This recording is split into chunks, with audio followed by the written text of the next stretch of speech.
Welcome back, everyone. My name is Sean, and we're here to help you get up to speed while keeping your personal and career capital out of the red. And today we're going to discuss the latest move by Google in the city, its potential impact, and whether it signals a turning point for the eventual return to normalcy.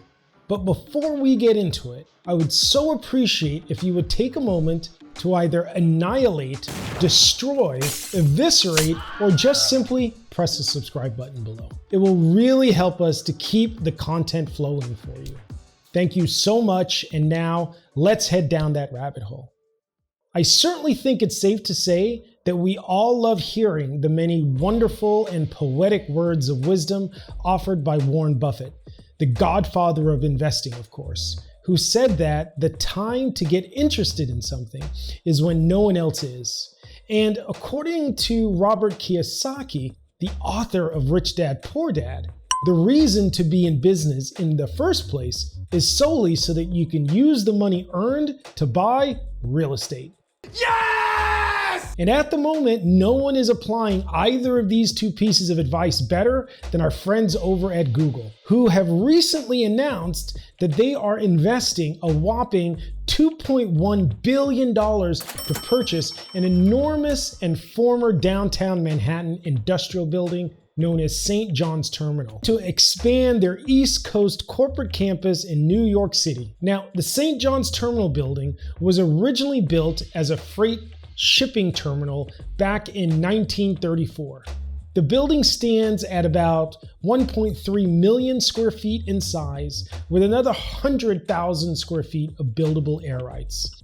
As you can imagine, in an urban center that is as dense and overbuilt as Manhattan, air rights, which essentially provide developers and landlords the ability to construct additional square footage onto an existing property. They're super valuable. But just imagine, Google is paying hundreds of millions of dollars in extra costs just to purchase the air directly over and above the property. Now, if you think that at these kinds of numbers, Google is getting a brand spanking new and renovated property, well, think again, because it's still a gut job at the end of the day.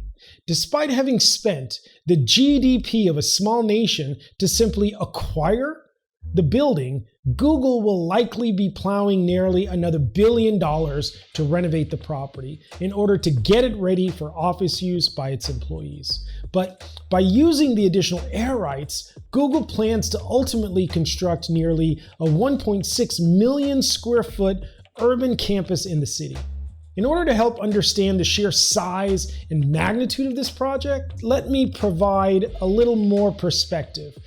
1.6 million square feet is essentially equal to about 37 acres of land. In football terms, we're talking about the size of roughly 48 football fields. This investment by such a large employer and one of the most important tech companies in the world demonstrates a huge vote of confidence by Google in the future of New York City and the property market in general, not to mention an even bigger bet on the future of the office. Now, there's no question that Google is a high-growth business focused on building technology for the future.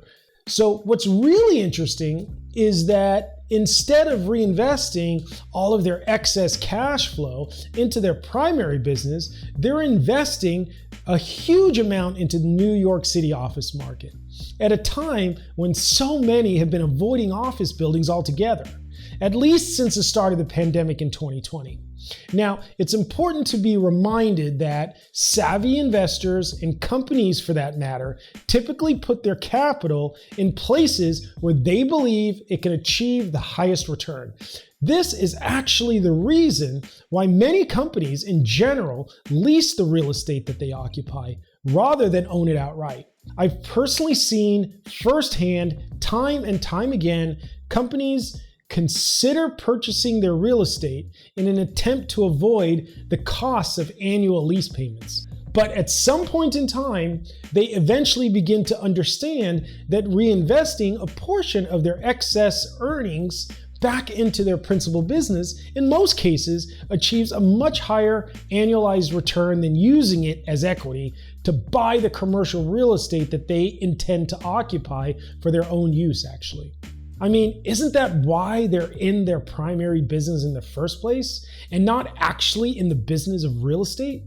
Not to mention that by leasing, companies can deduct 100% of their rental payments from revenue, thereby reducing their taxable income, just like expensing lease payments for your company car. But I might be digressing, so let's get back to Google, who is making this gigantic commitment in the middle of a global pandemic, just when every business news network is busy contemplating whether urban downtowns and the office as we know it will even survive to see the light of day. Google is certainly seeing something that many don't. And gee, I wonder how they might have obtained more insight and data on the subject than others. Nonetheless, they are leading the charge and buying the dip, just like they did 20 years ago, in fact, when they purchased another monstrous property in Chelsea at 111 8th Avenue for about $1.7 billion at the time. That was nearly a 3 million square foot office property, but unlike the St. John's purchase, it was substantially leased and generating income at the time. It's noteworthy that the purchase of 111 8th at the time just happened to have occurred at another very pivotal moment. It happened right in the middle of another crisis that also impacted the city and caused an economically dire situation triggered by the collapse of Lehman Brothers, Bear Stearns, and a number of other prominent financial institutions, as many of us can remember. At the time, it might have seemed super risky, but looking back from today, it was a genius move by Google. After buying 111 8th, Google went on to consolidate their workforce and physical footprint in the surrounding areas of Chelsea and the neighboring submarkets, in fact. This was a major catalyst that reshaped the city. Google's presence drew other tech companies and the buying power of their employees, which attracted more retail stores, restaurants, and countless residents to the area. This helped make the area one of the most vibrant and desirable neighborhoods around. Fast forward 10 years to today, New York City has now found itself in the grips of another downturn brought on by Coronasaurus Rex. Many buildings have been sitting empty. Available office space has been at its highest historically once again, and Google is taking the opportunity to pounce on a weak market, purchase real estate, and play the long game by snapping up St. John's Terminal. It's also a reflection of their commitment and intent to get their workforce back to the office, despite the company pushing back their office date until January 2022. Of course, it's been reported that they will restrict any of their 12,000 employees in the city from returning to the office who cannot present proof of vaccination. It's also been reported by the New York Post that Google plans on adding an additional 20,000 new jobs to their payroll, and the tax bases of the city, by the way. This is a breath of fresh air to many New Yorkers who will likely see this announcement by Google along with the widespread vaccinations, the slowing infection rates, and the opening of schools as a major turning point for the city and markets in general, actually.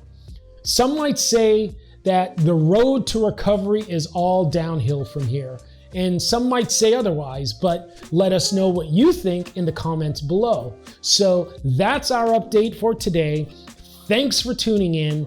And really, if you're enjoying this content, smash the like button, destroy the subscribe button, and feel free to leave that comment below.